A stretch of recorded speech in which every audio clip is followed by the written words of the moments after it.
ان کی ایک روایت بیان کر دوں گا، بس یہ کافی ہے ہمارے لیے، ورنہ پھر تو کتابوں کے انبار لگے ان کے ایمان کے دلائل۔ حضرت امام اسماعیل حقی رحمت اللہ تعالیٰ علیہ تفسیر البیان میں سورہ یونس کی تفسیر بیان کرتے ہوئے لکھتے ہیں کہ حضرت یونس علیہ السلام کو مچھلی نے نگل لیا تھا۔ 40 دن حضرت یونس مچھلی کے پیٹ میں رہا۔ یہ واقعہ معلوم ہوگا نا آپ کو، سنا ہے کہ نہیں؟ سنا ہے نا؟ حضرت یونس 40 دن مچھلی کے پیٹ میں رہا اللہ کے حکم سے۔ وجہ کیا تھی؟ انہوں نے اپنی قوم کے لیے دعائے ہلاکت کی، اے اللہ یہ قوم سے بیزار ہو گیا ہوں میں، اب یہ ایمان لانے والی نہیں، عذاب نازل کر۔ مگر ہوا یہ کہ بغیر حکم خدا کے کہ اللہ کا کوئی حکم آتا یہ اپنی آبادی سے نکل گئے۔ رب کو یہ طریقہ ان کا پسند نہیں آیا، کہا یونس ہمارے حکم کا انتظار نہیں کیا، اب اس کے لئے 40 دن مچھلی کے شکم میں تکلیف اٹھاؤ۔ اللہ تفصیلات ہے، دریا میں پھر کشتی پہ بیٹھ رہے تھے، طوفان آیا، لوگوں نے آپ کو کشتی سے نیچے پھینک دیا، ایک اللہ کے حکم سے مچھلی نے نگل دیا۔ 40 دن مچھلی کے پیٹ میں رہے، 40 دن مچھلی نے آپ کو اپنے پیٹ میں رکھا، ہضم نہیں کیا، گلایا نہیں، ختم نہیں کیا۔ 40 دن تک مچھلی کے پیٹ میں یونس علیہ السلام اللہ کی بارگاہ میں استغفار کرتے رہے۔ پھر آقا کی حدیث ہے، آقا فرماتے ہیں کہ 40واں دن جب آیا تو آپ نے کہا لا الہ الا انت سبحانک انی کنت من الظالمین۔ سبحان اللہ، یہ قرآن میں آیت موجود ہے، اے اللہ تو ہی عبادت کے لائق ہے، تو ہی معبود حقیقی ہے، اور میں اپنے آپ تیرے سوا کوئی معبود نہیں، اور میں اپنے آپ پر ظلم کرنے والوں میں سے۔ آقا کہتے ہیں اگر وہ یہ دعا نہ کرتے قیامت تک مچھلی کے پیٹ میں رہتے۔ اللہ کے حکم سے مچھلی نے باہر اگلا، تشریف لایا، اللہ نے مچھلی سے خطاب کیا، اے مچھلی تو ہمارے نبی کو اپنے شکم میں لے کے سیر کرتے رہی، دریا میں گھومتی رہی، ہمارے نبی کو 40 دن تو نے مہمان رکھا، 40 دن ہمارے نبی کی حفاظت کی، بتائیں انعام کیا چاہتی ہے؟ کچھ انعام مانگ۔ مچھلی بھی ٹن ٹناٹن سنتی تھی،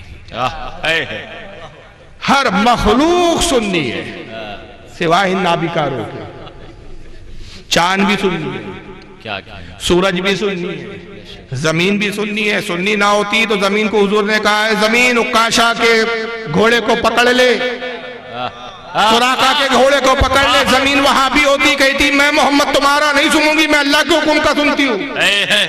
سننی تھی تو نبی کا سنا۔ چاند سے کہا ٹکڑے ہو جا، اشارہ کیا، چاند نے کہا محبوب اشارہ آپ کرے، ٹکڑے ہونا میرا کام، اس لیے میں جانتا ہوں اللہ نے آپ کو اختیار دیے۔ سورج کو اشارہ کیا، پلٹا، سنی تھا سورج، پلٹ آیا، وہاں بھی ہوتا اگر سورج اور چاند انکار کر دیتے تو اعلیٰ حضرت کہتے سورج الٹے پاؤں پلٹے، چاند اشارے سے ہو جا، اندھے نجدی دیکھ لے قدرت رسول اللہ کی، وہ اللہ کے رسول کی قدرت کو مانتے تھے، سنی تھے، اسے نبی کے اشارے پر لوٹا رہے تھے، نبی کے اشارے پہ شک ہو رہے تھے، اس لیے کہ وہ جانتے تھے اعلیٰ حضرت کی زبان میں کہ اشارہ مصطفیٰ کا ہے، لیکن مصطفیٰ کے حکم کی فرما برداری بھی اللہ کی فرما برداری ہے، اس لیے کہ خدا کی رضا چاہتے ہیں دو عالم، خدا چاہتا ہے رضا محمد۔ نعرہ تکبیر، نعرہ رسالت، مسلک اعلیٰ حضرت علماء اہل سنت کائنات کی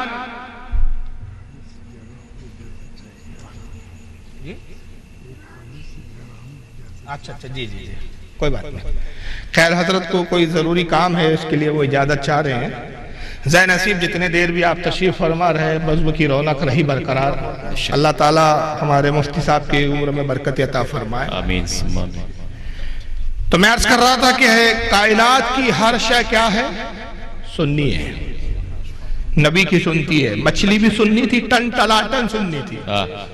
رب نے کہا مانگ، کیا مانگتی ہے؟ تو ہمارے نبی یونس کو شکم میں لے کے گردش کرتے رہی۔ مچھلی نے بڑے ادب سے کہا مولا اگر تو انعام دینا چاہتا ہے تو یہ انعام دے دے کہ میں نے سنا ہے تیرے محبوب آخری نبی محمد صلی اللہ علیہ وسلم کو تو نہر کوثر عطا فرمائیں گا، اے پروردگار مجھے نہر کوثر میں ڈال دے تاکہ نبی کے امتی جب جنت میں آئے تو میں ان کا دل لبھاؤں۔ اللہ نے مچھلی کو جنت میں نہر کوثر میں ڈال دیا۔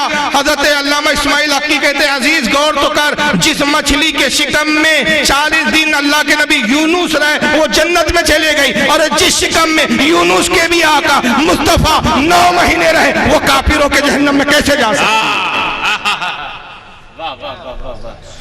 مگر جس جماعت کا یہ عقیدہ ہو کہ نبی کے ماں باپ کو مسلمان نہیں سمجھنے کے لیے تیار، ان کو کیا حق پہنچتا ہے کہ جب ہم انہیں کافر کہے تو شکایت کرے کہ ہمیں کافر کیوں کہا جا رہا ہے؟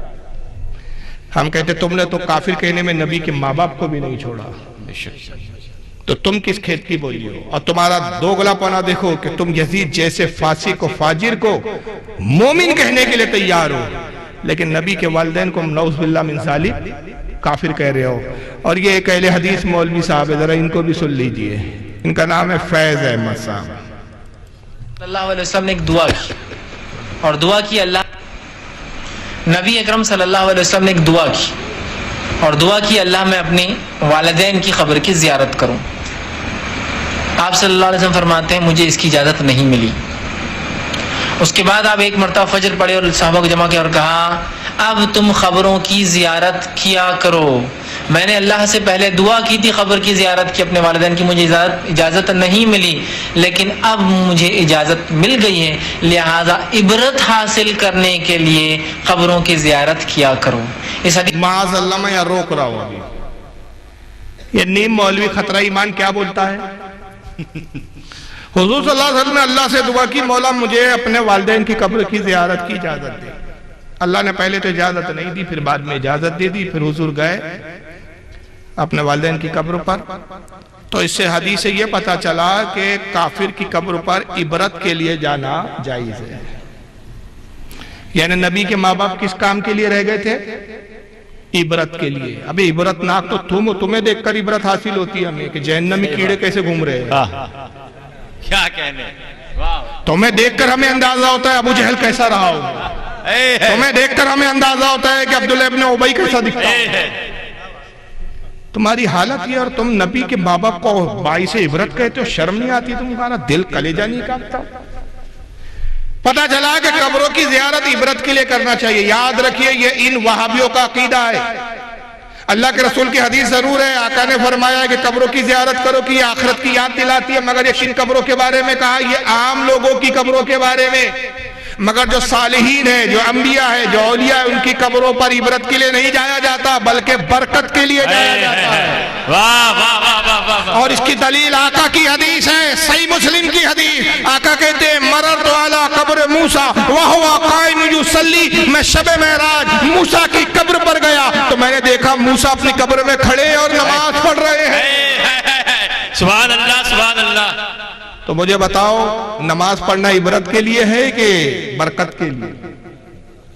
آقا کہہ رہے ہیں کہ یہ عبرت نہیں، عبرت تو ان سے حاصل کی جاتی ہے جن کے اعمال بیہودہ تھے، بے شک، مگر جن کے اعمال اچھے تھے، جو جنت سدھار چکے، ان سے عبرت نہیں حاصل کی جاتی، ان سے برکت حاصل کی جاتی، بے شک، ان سے رحمت کی امید کی جاتی ہے۔ تو یہ جناب یہ نتیجہ لاتے، یہ ہے ان لوگوں کے علم کا عالم۔ آگے سنیے کیا کہتے ہیں۔ مسلم اور غیر مسلم دونوں، اس حدیث سے کئی باتیں پتہ چلتی۔ پہلی بات، مسلم اور غیر مسلم دونوں کی قبروں کی زیارت ہو سکتی ہے، اس لیے یہ لیجئے، یہ لائے مولوی صاحب نے خطرہ ایمان۔ اس حدیث سے پتہ چلا کہ مسلم اور غیر مسلم دونوں کی قبروں کی زیارت ہو سکتی ہے۔ کیوں؟ نبی کے ماں باپ تو کافر تھے، حضور نے اپنے ماں باپ کی قبر کی زیارت کی، تو اس سے پتہ چلا کہ کافر کی بھی قبر کی زیارت کرتی۔ وہابی جی بھول گئے کہ قرآن عظیم میں واضح حکم ہے، اللہ کے نبی جب عبداللہ ابن ابی کی قبر پر گئے اس کے بعد قرآن کی آیت نازل، محبوب اب تو آپ چلے گئے تھے، آئندہ کسی منافق اور کافر کی قبر پر کھڑے بھی مت ہونا۔ کیا بات ہے۔ سورہ توبہ کے اندر موجود ہے 10ویں پارے میں۔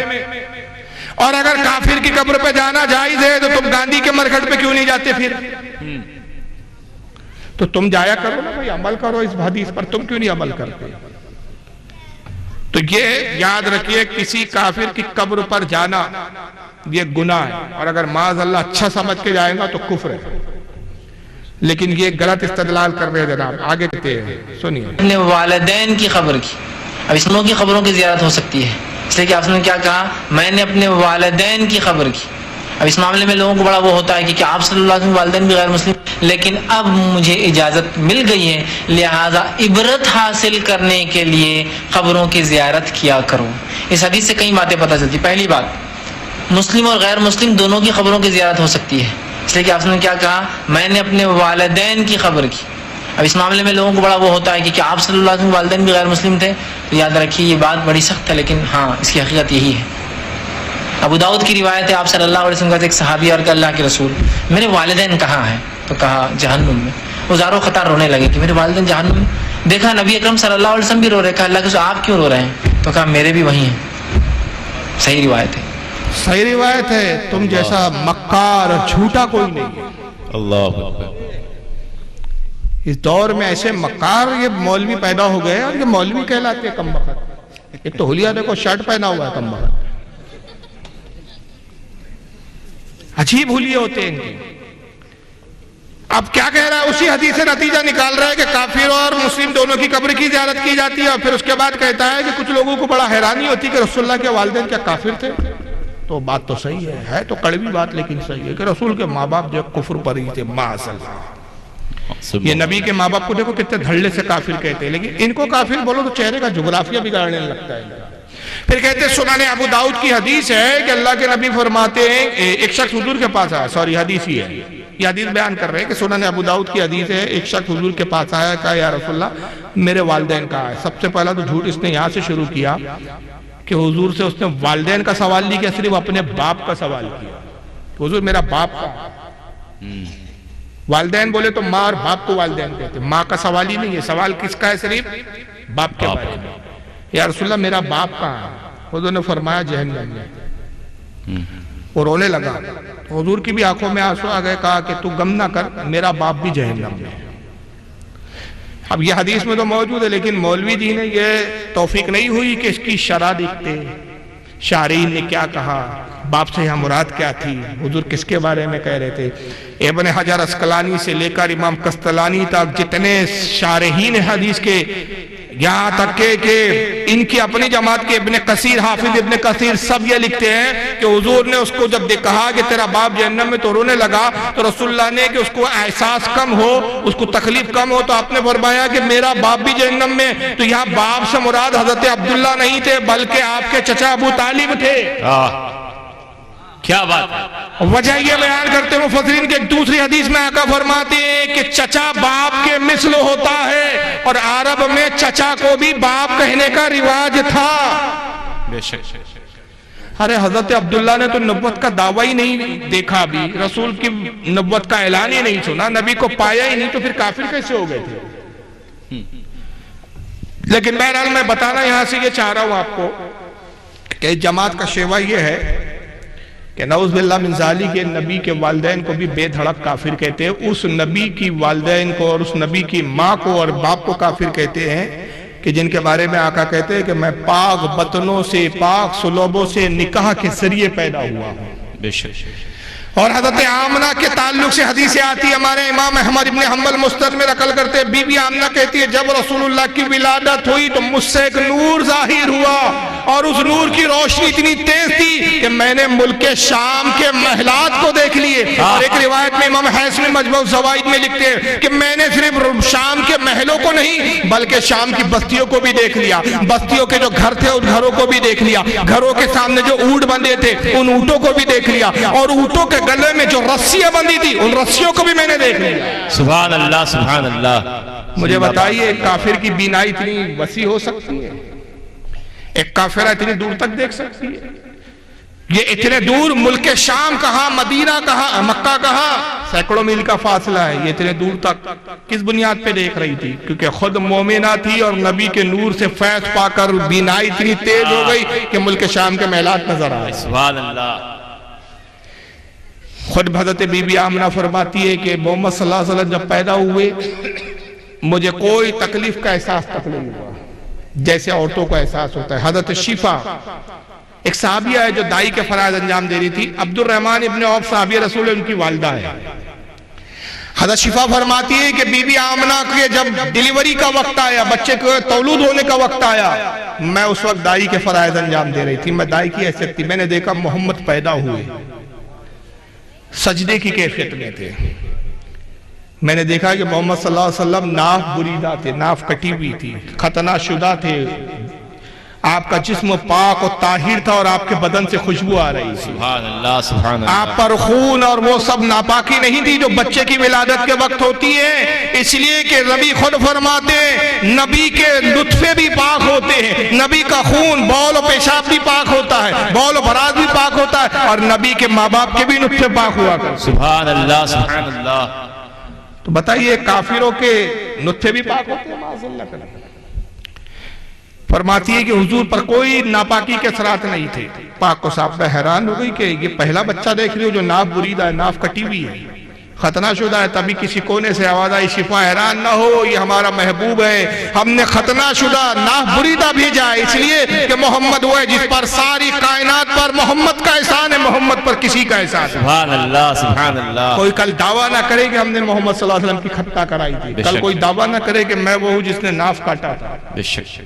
سب محمد کے محتاج ہے صلی اللہ علیہ وسلم. حضرت شفا کہتی ہے حضور سجدے کی حالت میں تھے، آپ کے لب ہل رہے تھے، میں قریب گئی، کانوں کو لگایا، لب کے آواز آ رہی تھی رب حبلی امت، سبحان اللہ رب حبلی. سبحان اللہ. پتہ چلا نبی پاک صلی اللہ علیہ وسلم 40 سال میں نبی نہیں بنے. جس وقت آپ کی تخلیق ہوئی اس وقت بھی نبی تھے. اور اولین تخلیق آپ کی کیا تھی؟ یہ تو بشری تخلیق تھی دنیا میں. اولین تخلیق آپ کی نور کی شکل میں تھی. بے شک. اور جس وقت آپ کا نور تلخ ہوا، خلق ہوا، جس وقت نور کی پیدائش ہوئی اس وقت بھی آپ نبی بن کر مبعوث تھے، بے شک. نبی ہی تھے. ایک لمحہ بھی ایسا نہیں گیا کہ آپ نبی نہ ہو. پھر حضرت شفا کہتی ہے کہ حضور صلی اللہ علیہ وسلم میرے درمیان سے اچانک غائب ہو گئے. میں حیران ہو گیا، محمد غائب کیسے ہو گئے؟ کہاں گئے؟ کوئی جن اٹھا کے لے گیا، کوئی شیطان اٹھا کے لے گیا؟ میں حیران ہوئی، کہا کہ اے آمنہ خبر لو تمہارا بچہ نظر نہیں آ رہا. حضرت بی بی آمنہ گھبرا گئی، کہا کہ میرے بچے کو کون لے گیا؟ ذرا دیکھو اس کمرے میں تمہارے میرے سوا کوئی نہیں ہے. کہتی ہے کہ اس کمرے میں جب کوئی انسان نہیں تو یقیناً ہو سکتا ہے کوئی جن اٹھا کے لے گیا ہو. اے آمنہ تمہارا بچہ اتنا حسین و جمیل پیدا ہوا کہ اتنا خوبصورت بچہ میں نے آج تک دیکھا نہیں. مجھے اندیشہ ہے کہ کوئی جن اٹھا کے لے گیا. تبھی آواز آتی ہے اے شفا، اے بی بی آمنہ فکر نہ کرو، فرشتے محمد کو لے گئے ہیں اور دنیا کی سیر کرا رہے ہیں، اس لیے کہ اس پوری دنیا پہ محمد کو حکومت کرنی ہے. سبحان اللہ سبحان اللہ. جہاں جہاں محمد کی حکومت ہے اس علاقوں کو دکھایا جا رہا ہے. آقا فرماتے ہیں کہ جانتے ہو لوگوں جب میں پیدا ہوا تو مجھے کون لے گیا تھا میری ماں کے پہلو سے؟ صحابہ عرض کرتے اللہ رسول بہتر جانے. فرمایا جبریل تھے وہ، سبحان اللہ. فرشتوں کے ساتھ آئے. 70,000 فرشتوں کی جماعت تھی. جبریل مجھے اٹھا کے میری والدہ کے پہلو سے غائب ہو کر لے گئے اور پھر مجھے ایک ایسے مقام پر لے گئے کہ جو حصہ نہ زمین تھا نہ آسمان تھا، ایک الگ ہی دنیا تھی. وہاں ایک ترازو قائم کیا گیا. اس ترازو میں ایک پلے میں مجھے رکھ دیا، دوسرے پلے میں میری امت کو رکھا گیا. 2 امتی کو رکھا گیا، میرا وزن بھاری تھا. پھر 4 امتی کو رکھا گیا، میرا وزن بھاری تھا. پھر 8 امتی کو رکھا گیا، میرا وزن بھاری تھا. ہر بار میری امت کو دگنا کرتے گئے حتیٰ کہ پوری امت کو ایک پلے میں رکھ دیا. قیامت تک جو میری امت میں پیدا ہونے والے سب کو ایک پلے میں رکھا، دوسرے میں مجھے رکھا. میں سب پہ وزنی تھا. تو جبریل نے کہا فرشتوں اب وزن کرنا چھوڑ دو، خدا کی قسم اگر پوری کائنات ایک پلے میں رکھ دو تو محمد سب پر بازی اور وزنی ہے. سبحان اللہ. نعرہ تکبیر، نعرہ رسالت، علماء اہل سنت. سبحان اللہ سبحان اللہ. پھر فرماتے میں نے دیکھا کہ جبریل 3 جھنڈے لے کر آئے. ایک خانہ کعبہ پہ نصب کیا، ایک مشرق میں اور ایک مغرب میں. اے جبریل آپ جھنڈے کیوں لائے؟ جھنڈے کیوں نصب کیے؟ کہا خانہ کعبہ پہ اس لیے کہ بتا دوں یہ محمد صلی اللہ علیہ وسلم کی راجدھانی ہے. اور مشرق میں ایک جھنڈا اور مغرب میں ایک جھنڈا، اس بات کی دلیل ہے کہ مشرق سے لے کر مغرب تک محمد کی حکومت ہے. بے شک. سبحان اللہ سبحان اللہ. یہ سارے ذکر میلاد کی حدیثوں میں ہمیں مل رہے ہیں. اور یہاں تک ملتا ہے کہ حضرت عبد الرحمن ابن عوف کہتے ہیں میرے ساتھی تھے، میرے دوست تھے. جب حضور نے نبوت کا اعلان کیا میں ایمان لایا، میری والدہ ایمان لائی، جو ساتھی میرے ایمان لائے. اب ہم صحابی ہونے کے شرف سے مشرف ہوئے. تو میرے دوست میرے گھر آتے کہتے عبد الرحمن تمہاری والدہ شفا ہے؟ میں کہتا ہاں میری والدہ گھر میں ہی تشریف رکھتی ہے. کہا اپنی امی کو بلاؤ. تو عبد الرحمن کہتے میں اپنی ماں کے پاس جاتا، امی جان میرے کچھ دوست آئے آپ سے ملنا چاہتے. کیوں ملنا چاہتے بیٹا؟ پوچھو ان سے. عبد الرحمن کہتے پوچھ رہی ہے کہ کیوں ملنا چاہتے ہیں؟ وہ دوست کہتے صحابی ہے، وہ کہتے کہ اپنی امی سے کہو ہم رسول اللہ کی میلاد منانے آئے ہیں، نبی کی پیدائش کا تذکرہ سننا چاہتے ہیں۔ سبحان اللہ سبحان اللہ۔ اس لیے کہ عبد الرحمن تمہاری ماں وہ ہے جو رسول کے پیدائش کے وقت ہی انہوں نے وہ دیکھا جو کسی نے نہ دیکھا۔ کیا کہنے۔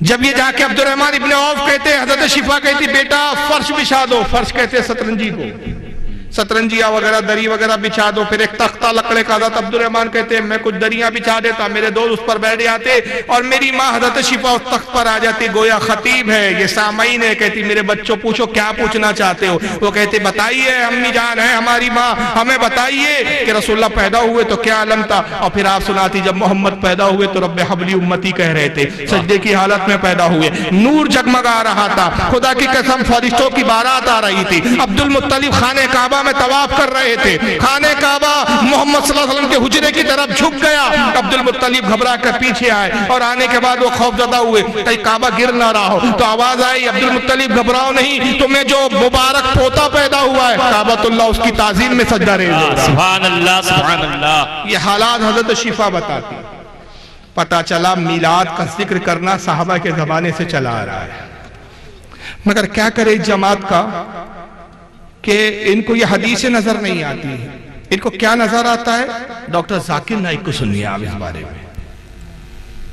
آپ دیکھیں گے کہ ہمارے مسلم معاشروں میں جتنے ہیں خصوصاً انڈیا، پاکستان اور ممالک میں کہ ایک عید میلاد النبی منایا جاتا ہے، وہ birthday of the prophet, اور اگر آپ دیکھیں گے یہ 12 ربیع اول ہے، اور جہاں تک کہ ہمیں حدیث کی روشنی میں ہمیں یہ ثابت نہیں ہوتا ہے کہ محمد صلی اللہ علیہ وسلم نے کبھی اپنا سالگرہ بنائے، یا صحابہ نے یا تائین یا تبع تائین نے کبھی، یا تائین یا تبع تائین نے کبھی ان کا ایک بیچارے کی معلومات کا یہ عالم ہے کہ تابعین بولنا نہیں آ رہا تو تائین بول رہا ہے، اللہ، اور تبع تابعین کو تبع تائین بول رہا ہے۔ جس بیچارے کو تابعین اور تبع تابعین بولنا نہ آتا ہو، یہ ان کا اسلامک اسکالر ایسے جاہلوں کے پیچھے چلتے ہیں لوگ، اور بڑے فخر سے کہتے ہیں ہماری جماعت حق پر ہے۔ ابھی تمہارے ملا حق پر نہیں تو تم کہاں سے حق پر ہو؟ کیا کہنا۔ تمہارے مولیوں کو تو نام تک لینا نہیں آتے، تائین نے نہیں منایا۔ ابھی ہاتھ تائین کا کو منائیں گے؟ تابعین نے منایا ہے، کیا کہنے، واہ۔ تبع تائین نے نہیں، تبع تابعین نے منایا ہے۔ بول صحیح رہا ہے لیکن سمجھ نہیں رہا، اس لیے کہا جاتا ہے وہابی بولتا ہے مگر سمجھتا نہیں۔ سنیے جناب، ہمیں یہ ثابت نہیں ہوتا ہے کہ محمد صلی اللہ علیہ وسلم نے کبھی اپنا سالگرہ بنائے، یا صحابہ۔ اٹک کیوں رہا ہے یار؟ ایک منٹ پھر سے سنیے۔ آپ دیکھیں گے کہ ہمارے مسلم معاشروں میں جتنے ہیں خصوصاً انڈیا، پاکستان اور ممالک میں کہ ایک عید میلاد النبی منایا جاتا ہے، وہ birthday of the prophet, اور اگر آپ دیکھیں گے یہ 12 ربیع اول ہے، اور جہاں تک کہ ہمیں حدیث کی روشنی میں ہمیں یہ ثابت نہیں ہوتا ہے کہ محمد صلی اللہ علیہ وسلم نے کبھی اپنا سالگرہ بنائے، یا صحابہ نے یا تائین یا تبع تائین نے کبھی، یا تائین یا تبع تائین نے کبھی ان کا سالگرہ بنائے، تو جب محمد صلی اللہ علیہ وسلم نے کبھی کہا نہیں کہ میرا سالگرہ بناؤ، یا کبھی صحابہ نے نہیں بنائے، اور اگر آج ہم ان کا سالگرہ بناتے تو یہ بدعت ہو جاتا ہے۔ تو سالگرہ بنانے کی کوئی ضرورت نہیں ہے، ایسا کوئی اسلام ایک مذہب کے اندر نہیں ہے، قرآن میں بھی نہیں، شریعہ میں نہیں، یہ ایک ویسٹرن کلچر ہے، یہ ایک ویسٹرن کلچر ہے کہ ہمیں سالگرہ بنانا چاہیے۔ نبی کا سالگرہ منانا ایک ویسٹرن کلچر ہے، انگریزوں کی تہذیب ہے۔ یہ عجیب بات ہے، میلاد ہم مناتے ہیں، کلچر ویسٹرن کیسے ہوگا؟ ویسٹرن یعنی انگریزوں کا کلچر، انگریز تھوڑی مناتے ہمارے نبی کی میلاد۔ اب اگر کہیں گے کہ وہ عیسیٰ مسیح کی مناتے تو بھائی ان کا کام وہ جانے، ہم تو اپنے نبی کی منا رہے ہیں۔ کیا کہنا۔ ہندو لوگ جو ہے وہ کرشن جنم اشٹمی بناتے ہیں، رام نومی بناتے ہیں، وہ ان کا دھرم جانے، ہمیں ان سے کیا لینا دینا، ہم تو نبی کی بناتے ہیں نا۔ تو ویسٹرن کلچر کیسے ہوا؟ لیکن ذاکر صاحب کے جو بنیادی باتیں تھی وہ یہ تھی، پہلے یاد رکھیں، پہلا جملہ یہ تھا کہ صحابہ سے ثابت نہیں ہے، تبع تابعین سے ثابت نہیں ہے، تابعین سے ثابت نہیں ہے، یہ ایک بدعت ہے۔ ہمیں حدیث میں اس کا کوئی پتہ نہیں چلتا کہ صحابہ نے یا رسول اللہ نے اپنا میلاد منایا ہو۔ تو ذاکر صاحب کو حدیث میں کچھ ملا نہیں، حالانکہ میں نے کچھ حدیثیں آپ کے سامنے سنا دی، لیکن ایک بڑی عجیب بات ہوئی کہ ذاکر نائک صاحب ایک چینل پہ بیٹھے ہوئے تھے، تو ہماری ایک اسلامی بہن نے ان سے ایک سوال کیا۔ اب ذرا سنیے سوال کیا ہے۔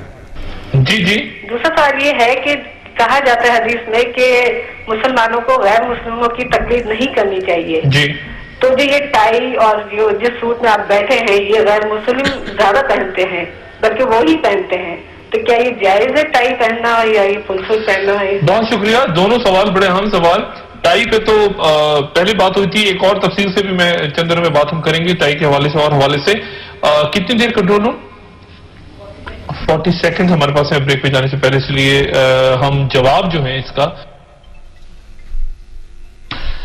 ویلکم بیک خواتین حضرات۔ ڈاکٹر ذاکر نائک کے ساتھ ایک طویل نشست جاری ہے گفتگو کی، اور ڈاکٹر صاحب پہلی جو بات بریک پہ جانے سے پہلے آپ اس کو کچھ فردر کرنا چاہیں گے یا آگے بڑھیں؟ اور دوسرا سوال جو تھا،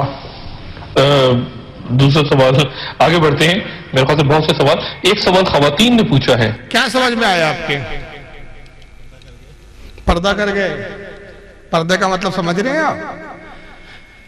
یہ بڑی بڑی باتیں کر رہے تھے، میلاد منانا بدعت ہے، میلاد منانا بدعت ہے، تو ایک سنی ٹنٹناٹن اسلامی بہن نے فون لگا کے سوال کر لیا، ڈاکٹر ذاکر نائک بڑے بدعت کر رہے ہو آپ، یہ جو آپ سوٹ میں بیٹھے ہو کوٹ ٹائی، یہ تو انگریزوں کا لباس ہے، یہ تو انگریزوں کا لباس ہے، ویسٹرن کلچر تو یہ ہے جو آپ استعمال کر رہے ہیں، جس میں آپ ملبوس ہیں۔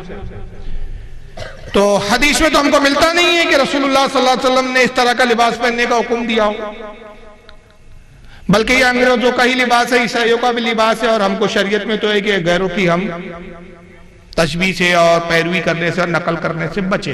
تو فوراً اینکر کو یاد آیا ذاکر نائک پہ آ گئی اب مصیبت۔ یہ تو سنیوں کے لیے بدعت بولنا آسان ہے، ہمارے لیے تو سب جائز ہے، ہم تو ہماری اوقات تو اسی ہے کہ دوسروں کے لیے اصول اور ہے، ہمارے لیے اصول اور۔ تو فوراً کہا بھائی بریک پہ جانے کے لیے کتنا وقت باقی؟ بریک یاد آ گیا، بریک یعنی وقفہ، اس نے کہا 45 سیکنڈ، بریک لے لیا انہوں نے تورن۔ بریک لینے کے بعد واپس آئے، ڈاکٹر ذاکر صاحب وہ سوال کا جواب دیں گے یا پردہ کر لیں گے؟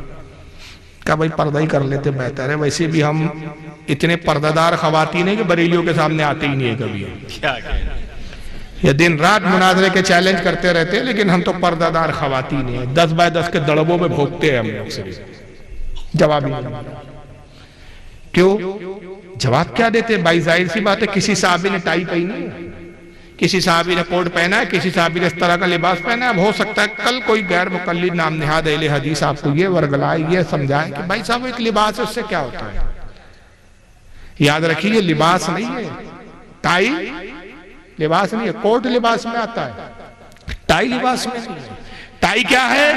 عیسائیوں کا شعار ہے، عیسائیوں کی پہچان ہے، عیسائیوں کی ایڈنٹی ہے، عیسائیوں کا ایک مذہبی سمبول ہے۔ اور وہ کیسے کہ نعوذ باللہ من ذالک، عیسائیوں کا عقیدہ یہ ہے کہ حضرت عیسیٰ علیہ السلام سولی پر چڑھا دیے گئے، سولی پہ لٹکا دیے گئے، اور یہ عقیدہ کفریہ ہے، قرآن کے خلاف ہے، اس لیے کہ قرآن عظیم کہتا ہے عیسیٰ مسیح کو سولی نہیں دی گئی بلکہ ہم نے ان کو آسمانوں میں اٹھا دیا، حق ہے، اور حضرت عیسیٰ علیہ السلام آسمانوں میں ابھی بھی حیات ہے، اور بروز قیامت بحیثیت رسول اللہ کے امتی تشریف لائیں گے۔ بے شک حق ہے۔ تو چونکہ ان کا عقیدہ ہے کہ ہم نے عیسیٰ مسیح کو سولی پہ لٹکا دیا، تو صلیب کو مقدس مانتے ہیں، تو اس صلیب کو، کراس کے نشان کو مقدس جان کے اسی صلیب کی نشانی کے طور پر ٹائی کیے جا دیے، اور یہ بات ان کی مذہبی کتابوں میں بھی لکھی ہے۔ تو کسی کا مذہبی شعار استعمال کرنا جائز نہیں ہے، حرام ہے۔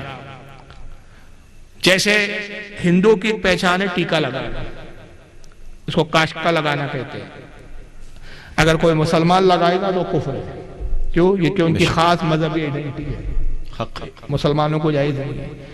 وہ کیا کہتے ہو؟ جینیو بولتے ہیں شاید، جنیو کیا بولتے ہیں، وہ برہمن اور ہندو کی ایک خاص پہچان ہے۔ اگر کوئی مسلمان اسی طرح کا اسی انداز میں دھاگا پہنے گا کفر ہے۔ وجہ کیا ہے؟ آقا کی حدیث ہے، ابو داؤد میں حدیث ہے، آقا کہتے ہیں من تشبہ بقوم فہو منہم، جو جس قوم کی نقل کرے وہ انہی میں سے ہے۔ کیا کہنا ہے؟ تو ذاکر صاحب کو یہ حدیث نظر نہیں آئی اس وقت، لیکن جیسے میلاد کی بات آئی تو فوراً آ گئے، صحابہ نے نہیں منایا، رسول نے نہیں منایا، تو کوٹ صحابہ نے نہیں پہنا، ٹائی صحابہ نے نہیں پہنی، رسول نے پہنی، تو کیوں پہن رہا بغیر؟ میلاد کے نام پہ فوراً کہہ دیا ویسٹرن کلچر ہے۔ لیکن آئیے ڈاکٹر ذاکر نائک کا بھی ایک کلچر میں دکھا دیتا ہوں کہ اسٹیج پہ انٹری کیسے ہوتی ہے ان کی، دیکھیے ذرا۔ Let's welcome on stage the articulate analyst, Dr. Zakir Naik. اچھا میں یہاں روک رہا ہوں تھوڑا سا، ابھی یہ ویڈیو پوری نہیں ہوئی، ابھی روک دیا ہے۔ ذاکر نائک کا اناؤنسمنٹ ہوا، let's welcome doctor Zakir Naik. میں آیا تو ابھی کیسے استقبال ہوا بھائی؟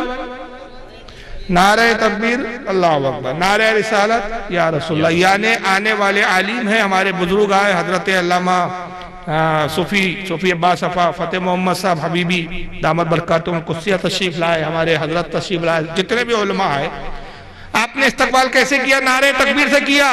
آنے والے علماء ہیں لیکن آپ اپنے رب کی پاکی بیان کر رہے ہیں، اپنے رب کی بڑائی بیان کر رہے ہیں، رسول کی رسالت کا اعلان کر رہے ہیں۔ مگر یہ جماعت کون سی ہے جو بڑی سنتوں کی بات کرتی ہے، اپنے آپ کو اہل حدیث بولتی ہے، ذاکر نائک کی انٹری ہو رہی ہے، ہجڑوں کی طرح تالی بجا رہے ہیں؟ کیا کہنے؟ یہ کون سا کلچر ہے بھائی؟ یہ کون سا کلچر ہے؟ اسلام میں کیا تالی بجانا جائز ہے؟ ہمیں تو حدیث یہ ملتی ہے کہ نبی پاک صلی اللہ علیہ وسلم نماز پڑھا رہے ہیں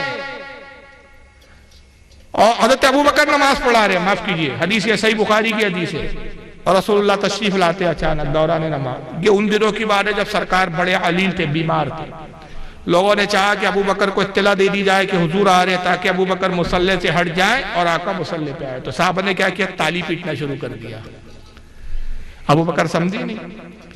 بہرحال کچھ دیر کے بعد جب سرکار قریب آئے، ابو بکر صدیق نے محسوس کیا آپ مصلی سے پیچھے ہٹ گئے، سرکار مصلی پہ آئے، نماز پڑھائی، نماز ختم ہوئی، آقا نے کہا کہ تالیاں کیوں پیٹ رہے تھے؟ صحابہ نے عرض کیا یا رسول اللہ ابو بکر کو اطلاع دے رہے تھے۔ فرمایا کہ مومن کے لیے تالیاں نہیں ہے، مردوں کے لیے تالیاں نہیں ہے، بلکہ سبحان اللہ کہنا ہے۔ بے شک سبحان اللہ۔ تو تالی کو حضور نے پسند نہیں کیا، وہاں بھی اللہ کا ذکر کرو تاکہ سامنے والا سمجھ جائے۔ لیکن یہ کیسا معاملہ ہے؟ ذاکر نائک صاحب آ رہے، تالیاں پیٹی جاتی ہیں ان کیا، اور اس پر کوئی بولنے والا نہیں۔ پھر آگے سنیے اب انٹری کیسے ہوتی ہے ان کی۔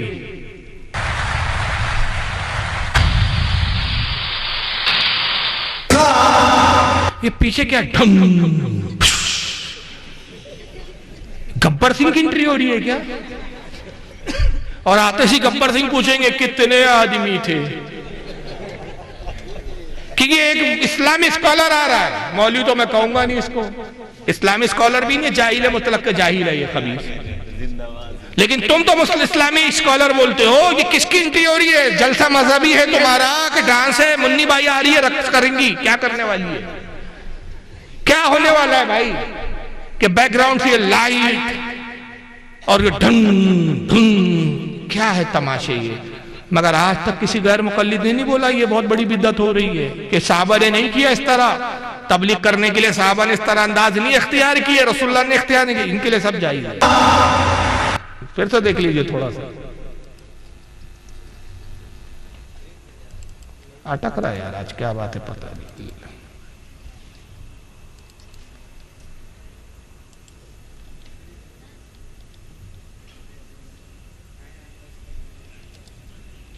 رشید پڑھے اللہ۔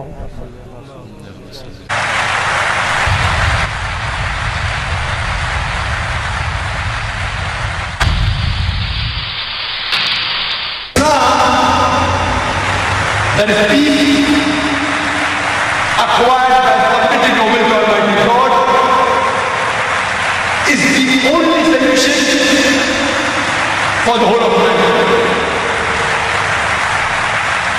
And worship the Creator. Alhamdulillah. Wassalatu wassalam. جیسا کہ میں نے عرض کیا خواتین و حضرات، ہماری یہ آج کی آخری نشست ہے۔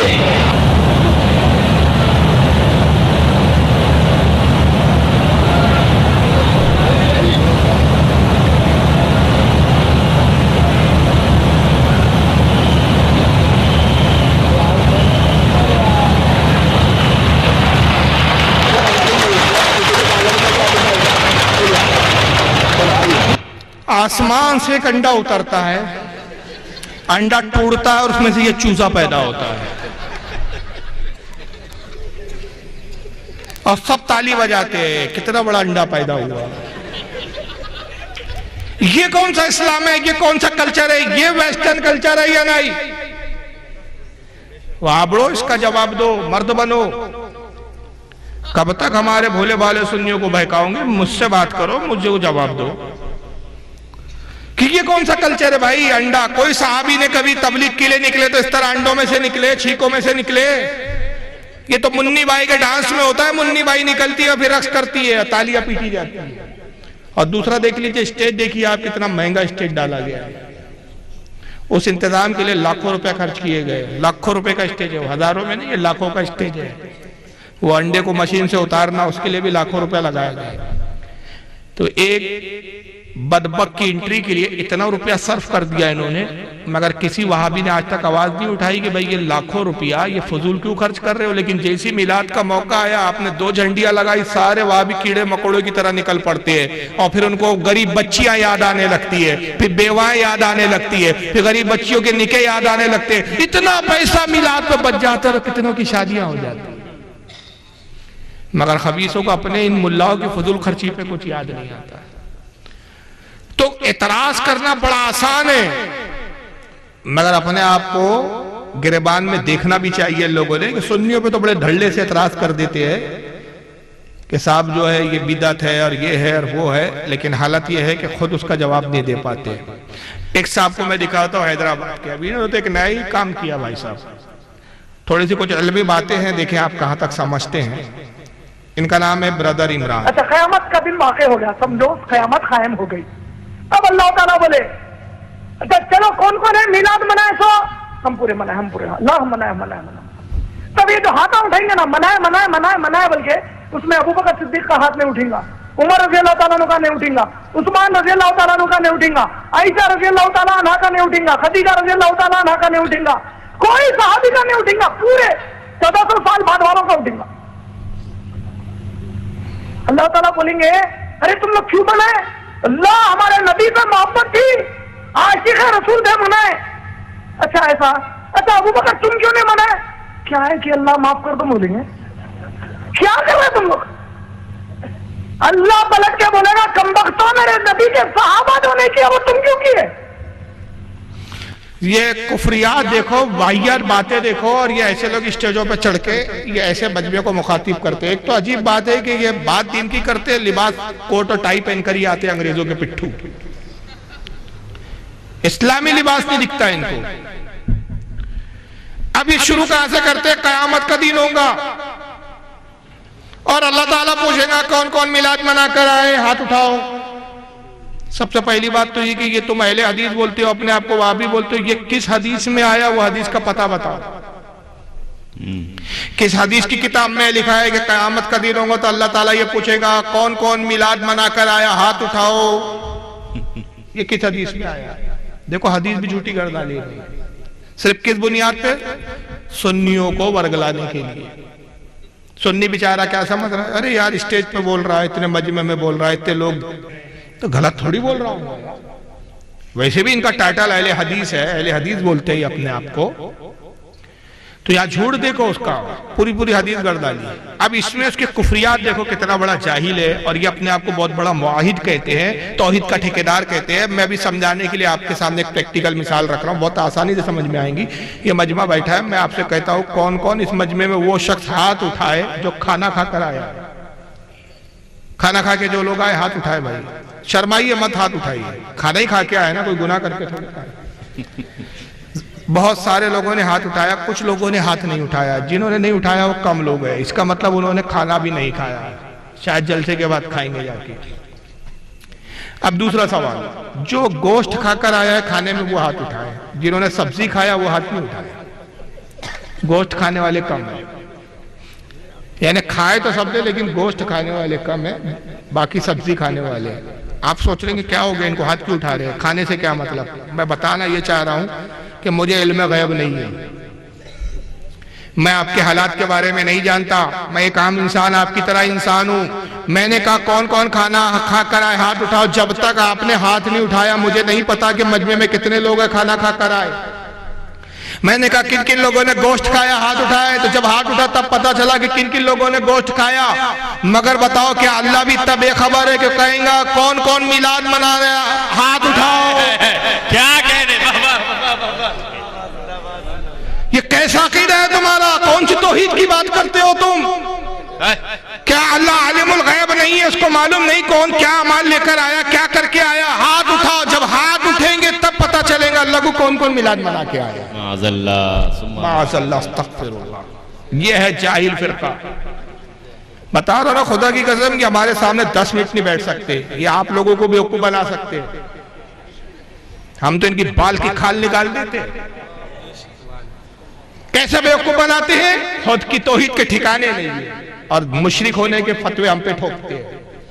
خدا کی قسم ہماری توحید تو اتنے اعلیٰ درجے کی، ہم اپنے رب کو ایسا عالم الغیب کہتے ہیں، ایسا عالم الغیب مانتے ہیں۔ میرے دل میں کیا ہے آپ نہیں جانتے، آپ کے دل میں کیا چل رہا میں نہیں جانتا، میرا پروردگار عالم جانتا ہے۔ بے شک حق ہے۔ اور یہ اتنی بڑی بات نہیں ہے، میں کہتا ہوں میرے رب کی باخبری کا تو عالم یہ ہے کہ اگر میری زندگی آگے 20 سال 30 سال 50 سال اللہ جانے میں اور کتنے سال زندہ رہوں گا، 20 سال کے بعد کس جگہ کس جلسے میں کہاں ہوں گا، کہاں بیٹھا ہوں گا، اور اس وقت میرے دل میں کیا خیال گزر رہا ہوگا میں نہیں جانتا، میرا رب اس سے بھی باخبر ہے۔